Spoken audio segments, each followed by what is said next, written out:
Good evening, everyone. This is Daniel Kemp doing discussion board number 2, and I'm focusing today on Fullen's 6 Secrets of Change. And I'm looking through those amazing ideas and focuses on how to engage your community in change.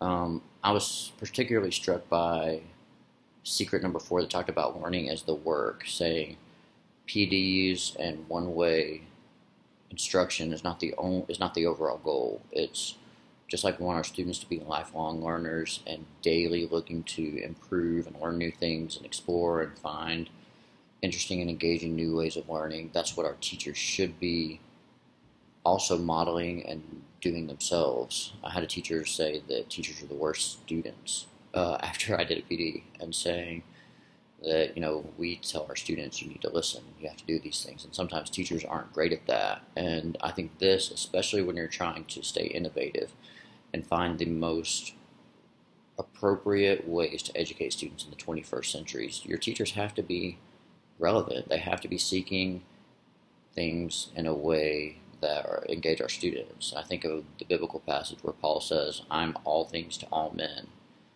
and talking about how to act appropriately with the Gentiles and how to act appropriately with the Jews. And there were a lot of differences there that you have to be knowledgeable and aware of how to do those things appropriately. And I think of teachers who sometimes what they did 30 years ago with a different learner, they feel like if it worked then, there's no reason to reinvent the wheel or change. And he brought that up so appropriately, that it's not throwing out the baby with the bathwater, changing everything, but being willing to say, this is a different learner, and students are different now than they were a long time ago, and they learn in a different way. They're engaged in different things. They use technology daily.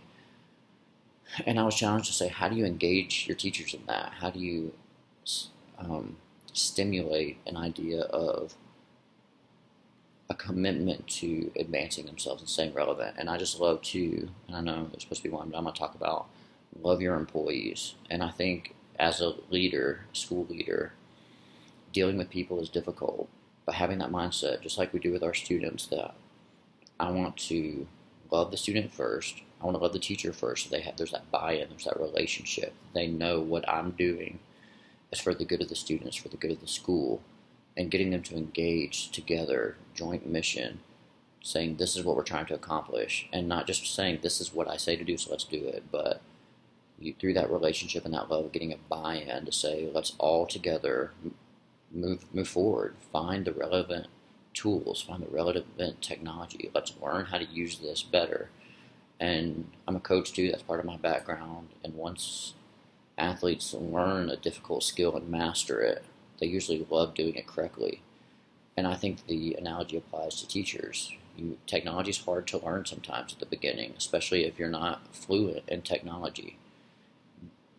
But the investment in time to figure it out and learn a new skill usually streamlines your productivity. So my thing is, those two skills, love your employee to where they understand you're doing this for the good of them and the school, and learning is the work, were the two things I thought were just very enlightening and encouraging when looking at Fullen's text today. So hope that's encouraging to you. It was very beneficial to me, and hope it's beneficial to you as well.